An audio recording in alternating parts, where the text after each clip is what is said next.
133 দিন। হ্যাঁ দর্শক, ঠিক 133 দিন। একটি দেশের সর্বোচ্চ ক্ষমতার অধিকারী, যার একটি ইশারায় পুরো মধ্যপ্রাচ্যের মানচিত্র কেঁপে ওঠে, তিনি হঠাৎ নিখোঁজ। একদিন নয়, 2 দিন নয়, দীর্ঘ 4 মাসেরও বেশি সময় পুরো বিশ্ব জানে না তার মৃতদেহ কোথায়। ফ্রিজারে, কোনো গোপন বাংকারে, নাকি এমন কিছু ঘটেছিল যা বিশ্ববাসীর কাছ থেকে আড়াল করতে চেয়েছিল ইরান। 28শে ফেব্রুয়ারি মার্কিন ইসরায়েলি হামলায় নিহত হবার পর কেন জুলাই মাসে এসে তার শেষকৃত্যের ঘোষণা দেয়া হলো? কি এমন লুকোচুরি চলছিল তেহরানের অন্ধকার করিডোরে? আর সবচেয়ে বড় কথা, ইরানের এই বিশাল আন্তর্জাতিক মঞ্চে বাংলাদেশের এমন এক হাই প্রোফাইল প্রতিনিধি দল কেন যাচ্ছে, যা দেখে রীতিমতো দিল্লির ঘুম হারাম হয়ে গেছে। দর্শক, আজকের ভিডিওতে আমরা উন্মোচন করতে যাচ্ছি শতাব্দীর অন্যতম সেরা এবং নিখোঁজ মৃতদেহের রহস্য এবং ইরানের সাথে বাংলাদেশের নতুন পররাষ্ট্রনীতির এক অজানা মাস্টার প্ল্যান। আপনার ভাবনার জগৎ উলটপালট করে দিতে পারে আজকের এই প্রতিবেদন। তাহলে চলুন দর্শক, শুরু করা যাক। গত 28শে ফেব্রুয়ারি উত্তাল মধ্যপ্রাচ্য। মার্কিন এবং ইসরায়েলি যৌথ হামলায় কেঁপে ওঠে ইরান। আন্তর্জাতিক সংবাদ মাধ্যমগুলো ব্রেকিং নিউজ প্রচার করে ইরানের সর্বোচ্চ ধর্মীয় নেতা আয়াতুল্লাহ খোমেনি শেষ হয়ে গেছেন। কিন্তু আশ্চর্যের বিষয় হলো, তেহরান প্রশাসন এই খবরের পর যেন মুখে কুলু পেটে বসে আছে। কোনো অফিসিয়াল স্টেটমেন্ট নেই, কোনো ছবি নেই, এমনকি কোনো শোকবার্তাও নেই। শিয়া ইসলামী শরিয়া এবং ইরানি ঐতিহ্য অনুযায়ী পরলোক গমন করার পর যত দ্রুত সম্ভব মরদেহ দাফন করাটা বাধ্যতামূলক। নিয়ম অনুযায়ী এমন একজন নেতার পরলোক গমনের সাথে সাথেই রাষ্ট্রীয় শোক ঘোষণা করে লাখো মানুষের উপস্থিতিতে জানাজা হবার কথা, যেমনটি হয়েছিল বাংলাদেশের ওসমান হাদি এবং বেগম খালেদা জিয়ার জানাজায়। কিন্তু বাস্তবে কি হলো? কিছুই না। উল্টো ওই একই হামলায় নিহত অন্যান্য শীর্ষ সামরিক কমান্ডার এবং কর্মকর্তাদের অনেক আগেই রাষ্ট্রীয় মর্যাদায় সমাহিত করা হয়েছে। তাহলে প্রশ্ন জাগতেই পারে, শুধু খামেনির ক্ষেত্রেই কেন এই ব্যতিক্রম? কেন এই 133 দিনের নিস্তব্ধতা?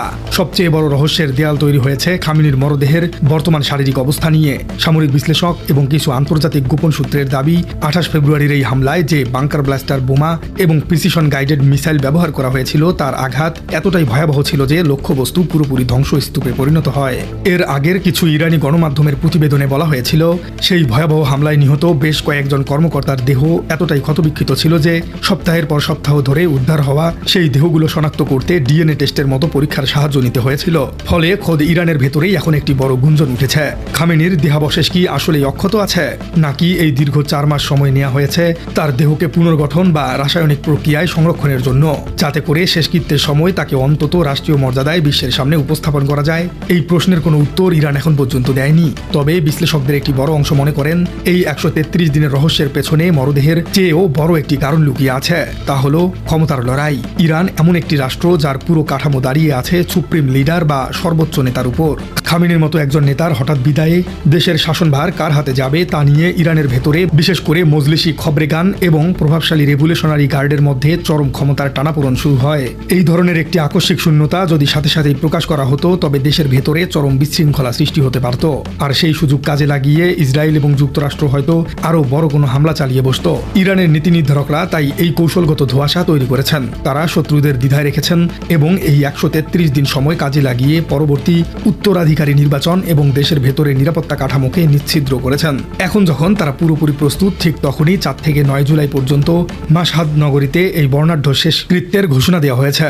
এটি কেবল একটি দাফন নয়, এটি পুরো বিশ্বকে ইরানের টিকে থাকার শক্তি প্রদর্শনের একটি বিশাল ইভেন্ট।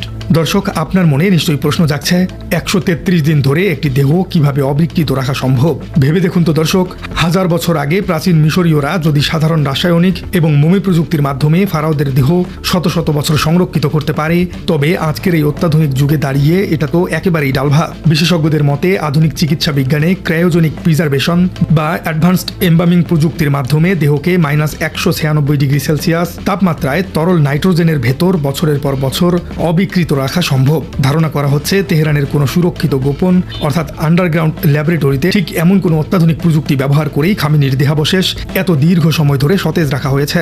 প্রিয় দর্শক, এবার আসি সবচেয়ে বড় চমকে। মধ্যপ্রাচ্যের এই বিশাল ভূরাজনৈতিক সমীকরণের ঢেউ এসে আছড়ে পড়েছে বাংলাদেশেও, এবং এই ধাক্কায় সবচেয়ে বেশি কেঁপে উঠেছে বাংলাদেশের প্রতিবেশী দেশ ভারত। খামেনির এই হাই প্রোফাইল জানাজায় অংশ নিতে বাংলাদেশ থেকে এমন একটি প্রতিনিধি দল ইরানে যাচ্ছে, যা বিগত 15 বছরেও কেউ কল্পনা করতে পারেনি। কারা যাচ্ছেন এই দলে? অত্যন্ত নির্ভরযোগ্য সূত্র থেকে জানা যাচ্ছে, এই ঐতিহাসিক শেষকৃত্যে অংশ নিতে যাচ্ছেন জামায়াতে ইসলামীর শীর্ষ প্রতিনিধি দল, এনসিপি থেকে পাটোয়ারি এবং বিএনপির পক্ষ থেকে স্পিকার হাফিজউদ্দিন আহমেদ, এবং আরও থাকছেন দেশের বেশ কয়েকজন প্রথম সারির রাজনৈতিক ব্যক্তিত্ব। একটু ভেবে দেখুন দর্শক, বিগত শেখ হাসিনার শাসনামলে আমরা কি দেখেছি? তখন বাংলাদেশের পররাষ্ট্রনীতি ছিল পুরোপুরি ভারতের ছকে বাঁধা। হাসিনা মুক্ত বাংলাদেশে নতুন পররাষ্ট্রনীতির চমক এন্টি ইন্ডিয়া ন্যারেটিভের মাধ্যমেই হয়েছে। বাংলাদেশের এই পদক্ষেপ প্রমাণ করে বাংলাদেশ এখন আর কোনো চোখ রাঙানিতে ভয় পায় না। জামাত, বিএনপি এবং অন্যান্য দলের সমন্বয়ে গঠিত এই হাই প্রোফাইল প্রতিনিধি দল যখন ইরানে গিয়ে আন্তর্জাতিক নেতাদের সাথে বৈঠক করবেন, তখন সেটি আর শুধু জানাজায় অংশগ্রহণ থাকবে না, এটি হয়ে যাবে মধ্যপ্রাচ্যের সাথে বাংলাদেশের অর্থনৈতিক, সামরিক এবং কূটনৈতিক সম্পর্কে নতুন করে ঢেলে সাজানোর একটি মাস্টার স্ট্রোক। বাংলাদেশ বুঝিয়ে দিচ্ছে বাংলাদেশের পররাষ্ট্রনীতি এখন আর দিল্লির সাউথ ব্লক থেকে নির্ধারিত হচ্ছে না, নির্ধারিত হচ্ছে ঢাকার মাটি থেকেই। খামেনির এই বিদায় মধ্যপ্রাচ্যের ছায়াযুদ্ধে বা প্রক্সি ওয়ারে এক বিশাল প্রভাব ফেলবে। লেবাননের হিজবুল্লাহ, ইয়েমেনের হুথি বিদ্রোহী এবং ফিলিস্তিনের হামাস, এই পুরো প্রতিরোধ বলয়ের মূল স্থপতি ছিলেন তিনি। তার চলে যাওয়ায় এই বলয় সাময়িকভাবে দুর্বল হলেও জুলাইয়ের প্রথম সপ্তাহে মাশহাদ নগরীতে যে বিশাল আন্তর্জাতিক জমায়েত হচ্ছে, সেখানে বিশ্বের বহু দেশের রাষ্ট্রপ্রধান এবং প্রতিনিধিরা উপস্থিত হবেন।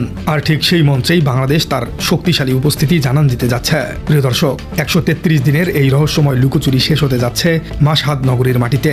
খামেনির মরদেহ এতদিন কোথায় ছিল তার উত্তর হয়তো তেহরানের গোপন ভল্টেই চিরকাল বন্দী থাকবে।